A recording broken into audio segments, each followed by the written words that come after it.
Students, आज का हमारा टॉपिक रहेगा metaphase. Metaphase of mitosis. Metaphase of mitosis. Metaphase देखो नाम से दिख रहा है आपको, बिल्कुल मिड स्टेज है ये, है ना। तो इससे दो करेक्टर समझ में आते हैं। एक तो ये मध्यावस्था, है ना, बीच की अवस्था है, ये मध्यावस्था है। ओके। और दूसरी बात, यहाँ पर एक मिड कंडीशन बनेगी, तो नेक्स्ट डायग्राम में देखते हैं अपने, ठीक है। अब मेटाफेज किसको फॉलो करती है? प्रोफेज को फॉलो करती है। ओके, तो इट्स फॉलो प्रोफेज। प्रोफेज जो कि प्रथम अवस्था थी, इट मीन्स ये क्या हो जाएगी? Second stage of cell division या माइटोसिस। सेल डिवीजन कोई भी हो सकता है ना, माइटोसिस मियोसिस। हम यहाँ माइटोसिस कर रहे हैं, इसलिए हम इसको बात कर रहे हैं कि ये माइटोसिस की सेकेंड स्टेज है। अब देखिए इसके कुछ कैरेक्टरिस्टिक फीचर सामने आएंगे, तो मैं एक डायग्राम के साथ इसको एक्सप्लेन करती हूँ, उसके बाद डिस्क्रिप्शन करते हैं अपने। देखो ये सेल थी, हमारे प्रीवियस लेक्चर है उसको कंटिन्यूस करते हुए ये आप साथ साथ में पढ़ेंगे। ये सेल था, अब उसमें अपन ने देखा था कि यहाँ न्यूक्लियस बना रहे थे हम, है ना, मतलब न्यूक्लियर मेम्ब्रेन बना रहे थे। लेकिन जब मेटाफेज आती है तो ये न्यूक्लियर मेम्ब्रेन पूर्ण डिसअपीयर हो जाती है, अदृश्य हो जाती है, डिसइंटीग्रेट हो जाती है ना। तो अब क्या होगा, जो इसका मतलब इस न्यूक्लियस के अंदर जो भी मटेरियल था वो क्या हो जाएगा? स्प्रेड आउट हो जाएगा, फैल जाएगा, ये फैल जाएगा पूरा, है ना। तो अब देखिएगा स्प्रेड क्या होगा। पहली बात, हमने देखा था कि प्रोफेज में जो न्यूक्लियर मेम्ब्रेन थी उसके चारों तरफ माइक्रोट्यूब्यूल असेंबल्ड हो गए थे, है ना, हिंदी में लिखा हुआ जमावड़ा, है ना, तो वो इकट्ठे हो गए थे। अब ये क्या होंगे, जो माइक्रोट्यूब्यूल है ना, वो पहली बात तो सेंट्रोसोम जो है वो तो दोनों पोल पर आ जाएंगे, है ना, क्योंकि हमने क्या बनाए थे, डॉटर सेंट्रोसोम। तो ये दोनों पोल पर आ गए अलग अलग, है ना, जो कि मूव करना शुरू हुए थे प्रोफेज अर्ली में, और लेट प्रोफेज में यहाँ आना तक कंडीशन आ गई थी। और मेटाफेज की अर्ली में ये पूरे दोनों पोल पर आ जाते हैं, जिससे ये एस्टर रे निकलती है। ओके, ये एस्टर रे है। और इसी बेस पे अपन ने कहा था कि जिसमें ये एस्टर माने तारे जैसी संरचना है ना, एस्टर रेज बनती है, यानी एस्टर फॉर्म होते हैं। किस में होते हैं बेटे? एनिमल सेल में, या फिर लोअर प्लांट में हो सकते हैं। प्लांट जो है हायर प्लांट में ये नहीं होते हैं, तो इसी को हम एस्ट्रल डिवीजन कहते हैं। ओके। और जो माइक्रोट्यूब्यूल थी ना, वो यहाँ पर ऐसे अरेंज हो जाती है, स्पिंडल फाइबर बनाती थी। ये स्पिंडल फाइबर है, ध्यान रखना, ठीक है, क्योंकि अभी आप देखेंगे इसकी शक्ल कैसी बनेगी, ऐसी बनेगी। तो इस शेप को हम क्या कहते हैं? स्पिंडल कहते हैं। तो ये तो स्पिंडल है जो माइक्रोट्यूब्यूल से बनता है, और ये एस्टर है। ओके, ध्यान रखना है हमेशा आपको। और ये एस्टर रेज है। तो देखो इस कंडीशन में रेज कितनी हुई? एक तो एस्टर रेज और एक स्पिंडल रेज, यानी एस्टर फाइबर और स्पिंडल फाइबर। ओके, तो यहाँ पर हम इसको थोड़ा काउंट नहीं करते, हम इस पे फाइबर को देखेंगे। ध्यान रखना ये क्या है? माइक्रोट्यूब्यूल्स हैं। अब माइक्रोट्यूब्यूल्स जब का मेन काम क्या है? ये क्रोमोसोम को अरेंज करती है। तो अब देखो जब तक ये अर्ली स्टेज में है, देखो मैं इसके लिए दो नाम लूंगी, या तो मैं कहूंगी ये अर्ली मेटाफेज, है ना, लेकिन एनसीईआरटी में ध्यान रखना है इसको क्या बोला है? Transition to metaphase. Transition to metaphase. अब देखो ये क्या करना चाह रहा है? ये कहना चाह रहा है कि इट मींस ये क्या हो रही है? प्रोफेज से मेटाफेज की तरफ सेल मूव कर रही है ना। यानी इसमें जो एक ड्रास्टिक चेंज होते हैं वो क्या थे? अभी बोला था न्यूक्लियर मेम्ब्रेन और न्यूक्लियस पूर्ण डिसअपीयर हो गई, एस्टर कंप्लीट बन गए हैं, माइक्रोट्यूब्यूल विशेष अरेंजमेंट में व्यवस्थित हो गई है। अब ये माइक्रोट्यूब्यूल क्या करेगी? देखिएगा, अपन ने इसमें दो टाइप के क्रोमोसोम बनाए थे, याद है पीछे, है ना। तो देखो जैसे दो कलर के मैंने बनाए, तो ये देखिएगा जैसे ये एक क्रोमोसोम है ना। अब देखो आप एक बार ध्यान रखना कि यहाँ एकदम क्रोमेटेड स्पष्ट हो गए हैं। ये देखिए ये क्या हुआ? ये एक क्रोमेटेड है ना, और ये दूसरा क्रोमेटेड, ये एकदम स्पष्ट हो गए। दूसरा क्रोमोसोम देखो मैं यहाँ बनाती हूँ, आपको गौर से देखते हैं ना इसको, ठीक है। ये देखिएगा ये क्रोमेटेड और ये दूसरा क्रोमेटेड। ओके, अब तीसरा मैं देखिएगा यहाँ बनाती हूँ, ये देखिएगा ये तीसरा क्रोमोसोम। पीछे हम 4 क्रोमोसोम बनाए थे प्रोफेज में, याद रख रहे हैं अपना, है ना, शुरुआत में हमने 4 बनाए थे। और ये चौथा क्रोमोसोम, ये चौथा क्रोमोसोम, तो इसका एक क्रोमेटेड और ये दूसरा क्रोमेटेड। ओके, अब असल में क्या कर रहा है, देखो ये मैं आपको एक बार गौर से बोल रही हूँ, अभी तक मेटाफेज प्लेट नहीं बनी है। अभी क्या थे कि ये जो प्रोफेज वाली कंडीशन, देखो यहाँ मैं एक बार शॉर्ट में बनाती हूँ। प्रोफेज में क्या था, ये न्यूक्लियर मेम्ब्रेन डिसअपियर हुई थी और ये 4 क्रोमोसोम अपन ने जो बनाए थे, ये वाले 4 क्रोमोसोम, यहाँ रफली बना रही हूँ, ध्यान रखना, ठीक है। ये 4 क्रोमोसोम बनाए थे, ये अभी सेंटर में है। जैसे ये न्यूक्लियर मेम्ब्रेन हुई, ये क्या हो गया, ऐसे डिफ्यूज हो गए, फैल गए, ये फैल गए। अब क्या हो रहा है, सेल, ये पूरा सेल है, अभी तो पहले फैले थे, अब क्या हो, इधर वाले यहाँ आ रहे और इधर वाले ऐसे आ रहे हैं। अल्टीमेटली क्या होना है, ये दोनों कॉर्नर से इसको सेंटर में आना है, तभी तो मेटाफेज प्लेट बनेगी। तो अभी क्या हो रहा है, जैसे ये एक सेल है ना, तो यहाँ पहले तो फैल गए थे ये पूरे सेल में, लेकिन अब क्या हो रहा है, इधर वाले इधर आ रहे हैं और इधर वाले इधर आ रहे हैं, तो इसको अपन ने ट्रांजिशन टू मेटाफेज बोला है। ओके, तो थोड़ा ध्यान रखना, इधर वाले इधर मूव कर रहे हैं, इधर वाले इधर मूव कर रहे हैं। तो अभी तक कंडीशन क्या हो रही है, कंप्लीट मेटाफेज वाली कंडीशन नहीं आई है, मतलब मेटाफेजिक प्लेट की कंडीशन आई है। तो ये देखो, ये जैसे ये क्रोमोसोम, इसका मतलब क्या, ये क्रोमोसोम इधर था, ये सेंटर में जाएगा, है ना। ये वाला क्रोमोसोम देखो इधर है, तो ये भी सेंटर में जाएगा, है ना। और ये वाला क्रोमोसोम इधर आएगा और ये इधर आएगा। तो मतलब मैं क्या कहना चाह रही हूँ कि ये इधर की तरफ मूव कर रहे हैं, ये इधर की तरफ मूव कर रहे हैं, जबकि ये क्या रहा है, ये इधर की तरफ जा रहा है, ये इधर की तरफ जा रहा है, ठीक है। तो अल्टीमेटली इनको बनाना क्या है, मेटाफिजिक प्लेट बनानी। तो देखिएगा आप एनसीईआरटी के डायग्राम को बहुत अच्छे से गौर करा करो, क्योंकि आपको अच्छे से पता है नीट का पेपर कंप्लीटली कहाँ से आता है, एनसीईआरटी से आता है। तो एनसीईआरटी से लव करना सीखो। ओके, ये देखिएगा, ये ट्रांजिशन टू मेटाफेज है। ओके, अभी मैं आपको एक एनसीईआरटी का डायग्राम भी मैं आपको नेक्स्ट स्लाइड में शो करूंगी, ठीक है। तो ये ट्रांजिशन टू मेटाफेज का मतलब क्या हो गया, इस साइड में जो सेल में क्रोमोसोम है वो भी मिड में आ रहे हैं और इस साइड वाले भी मिड में आ रहे हैं। तो ये मूवमेंट को जरा गौर करना, ये इधर है तो इधर आ रहा है, ये इधर है तो इधर आ रहा है, ये इधर है तो इधर आ रहा है और ये इधर है। कुल मिलाकर क्या होगा, नेक्स्ट स्लाइड में आइए अपने, ये सेंटर में आ जाएंगे। ओके, तो इसको हम कहते हैं ट्रांजिशन टू मेटाफेज, यानी प्रोफेज से मेटाफेज की तरफ मूव कर रहे हैं, या फिर हम क्या कह सकते हैं इसको, अर्ली मेटाफेज कह सकते हैं। बहुत जरूरी चीजें ध्यान रखेंगे आप, चलिएगा। अब देखो यहां जब अपन ने देखा था ना, तो अपन ने कहा था कि प्रोफेज में क्या था, डिहाइड्रेशन, जिसके कारण क्या हो जाता है, कॉम्पैक्शन और कंडेंसेशन होता है ना। तो जो अपना क्या कहते हैं इसे, इंटरफेज में से लूज से थे ना, वो यहाँ थोड़ा कंडेंस हुए और यहाँ कंप्लीट कंडेंस हो गए हैं। और इसका मतलब क्या कहूं मैं कि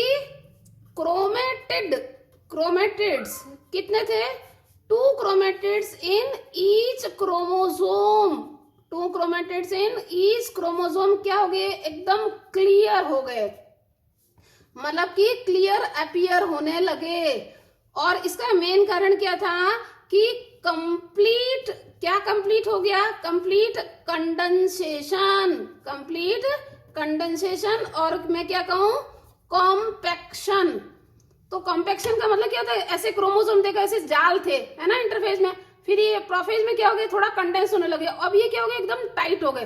तो ये जैसे ये मान लिया क्या है, ये देखो ये एक क्रोमेटिड और ये दूसरा क्रोमेटिड, तो ये ऐसे, और यहाँ क्या ये एक कॉमन में जुड़े हुए हैं, किससे, यहाँ इसको जो जहाँ ये 2 दिख रहे हैं ना आपको, देखो शक्ल दिख रही है, तो इसको हम काइनेटोकोर कहेंगे। तो मैं एक शक्ल बनाती हूँ यहाँ पे, देखिएगा, जैसे ये था सेंट्रोमियर, ठीक है, इससे ये क्रोमैटिड जुड़ा हुआ है, ये क्रोमैटिड है और ये दूसरा क्रोमैटिड है। ओके, और ये देखो काइनेटोकोर है, ये काइनेटोकोर है, तो ये तो रहा सेंट्रोमियर।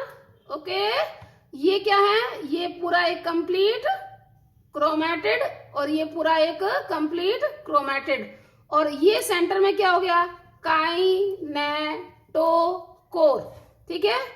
तो अभी दोनों क्रोमैटिड क्या हो गए, ये दोनों क्रोमैटिड्स है, कौन, ये, बट अभी तक कंप्लीट सेपरेट नहीं हुए हैं। तो करेक्ट क्या लिखना है, क्रोमैटिड क्लियर तो हो गए कंपैक्शन के कारण, है ना, पर क्रोमैटिड्स कितने, 2 क्रोमैटिड्स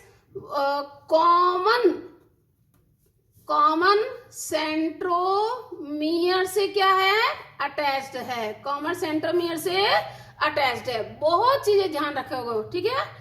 अब ये सेंट्रोमियर में कितनी संख्या है किसकी, काइनेटोकोर, काइनेटोकोर। और ये काइनेटोकोर कैसी शक्ल है? डिस्क शेप्ड स्ट्रक्चर है, डिस्क शेप्ड स्ट्रक्चर है। अब आप ध्यान रखेंगे काइनेटोकोर काम क्या आता है, बहुत जरूरी चीज है ना। काइनेटोकोर का मैं या तो कह दूं कि फंक्शन है ना, कि इसका मेन रोल क्या है। ये रोल ये है, देखो बेटा, जैसे ये काइनेटोकोर है ना, ये एक काइनेटोकोर है, ओके, जैसे मैंने अभी बोला। तो मैं देखो एक शक्ल बनाती हूँ यहाँ पे, ये देखो ये एस्टर है ना, ये एस्टर है, ये स्पिंडल फाइबर है, ये स्पिंडल फाइबर है, और यहाँ मैं एक क्रोमोसोम बना देती हूँ, ठीक है। तो ये देखिएगा, ये शक्ल बनी एक क्रोमेटिड, और ये शक्ल बनी दूसरा क्रोमेटिड, और ये काइनेटोकोर। तो अब देखो काइनेटोकोर क्या कर रहा है, ये जो माइक्रोट्यूब्यूल है ना, जिसे हम वास्तव में आप क्या हो गया, ये माइक्रोट्यूब्यूल क्या हो गई, स्पिंडल फाइबर हो गए।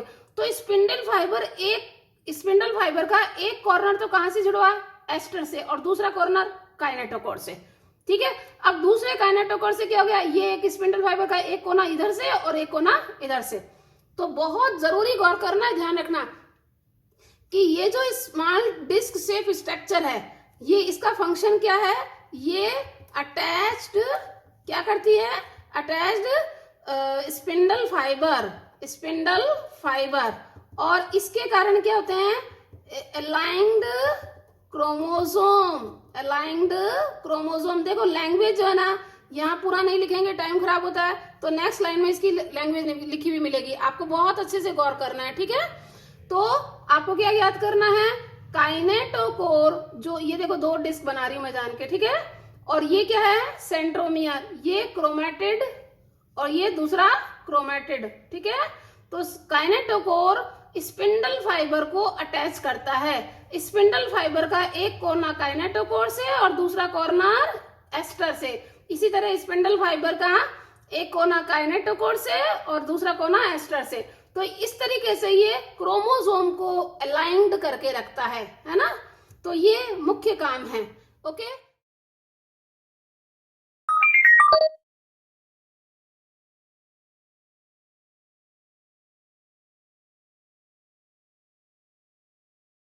अब देखिएगा, या तो मैं इसको बोलूं लेट मेटाफेज, है ना, या तो मैं बोलूंगी लेट मेटाफेज, और नहीं तो एनसीईआरटी में ध्यान रखना है, इसको मेटाफेज वर्ड ही दिया हुआ है। अर्ली मेटाफेज को ट्रांजिशन टू मेटाफेज, और इसको लेट मेटाफेज का है।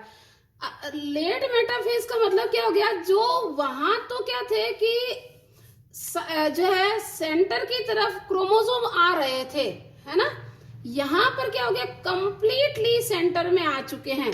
जैसे हमने 4 क्रोमोसोम दिए थे, तो इन चारों क्रोमोसोम में अटैचमेंट कैसे होगा, देखो ये देखिएगा 2 क्रोमोसोम बनाती हूं मैं, पहले ब्लू कलर, ये ग्रीन कलर वाले, है ना, ये देखिएगा ऐसा, ये एक क्रोमोसोम हो गया और ये इसका दूसरा क्रोमोसोम हो गया।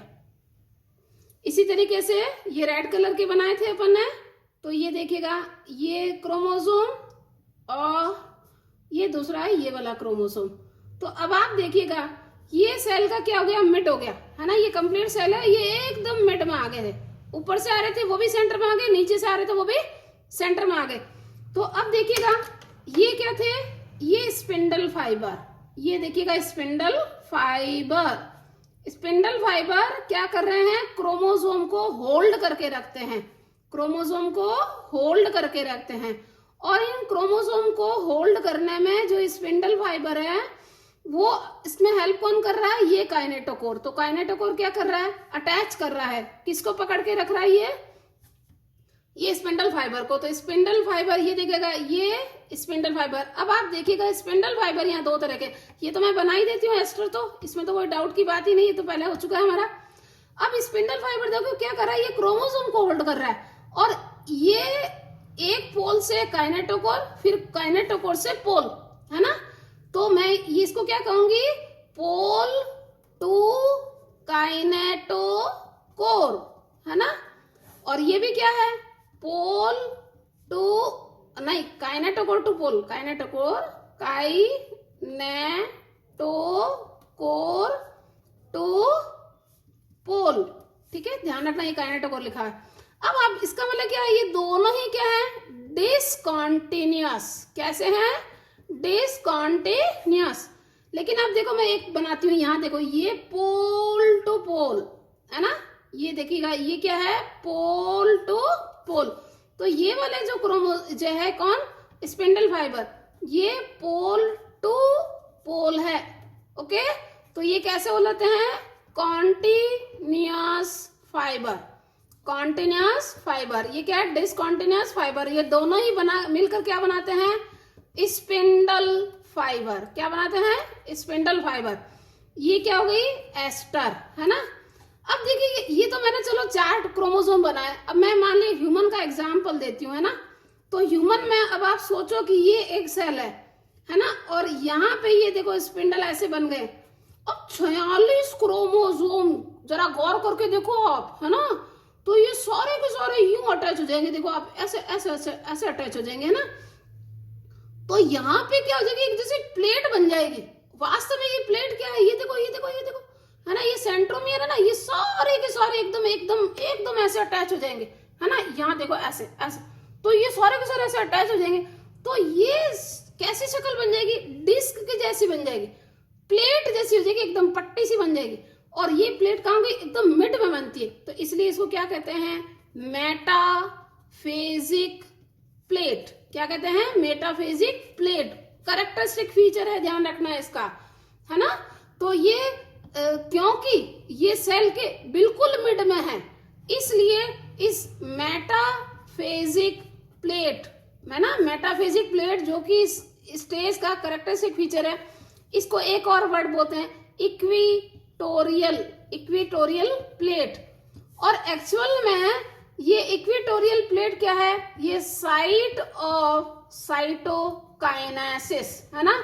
मतलब एक्चुअल में साइटोकाइनेसिस यानी सेल जो जब ये 2 डॉटर सेल बनाएगी तो यहाँ साइटोकाइनेसिस होगा, वो इसी जगह से होता है।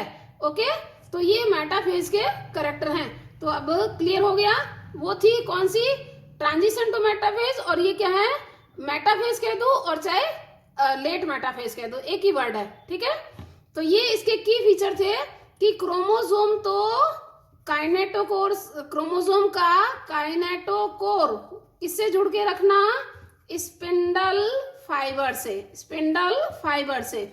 और दूसरा क्या कैरेक्टर था, मेटाफेजिक प्लेट फॉर्म होना, मेटाफेजिक प्लेट का फॉर्मेशन। ओके।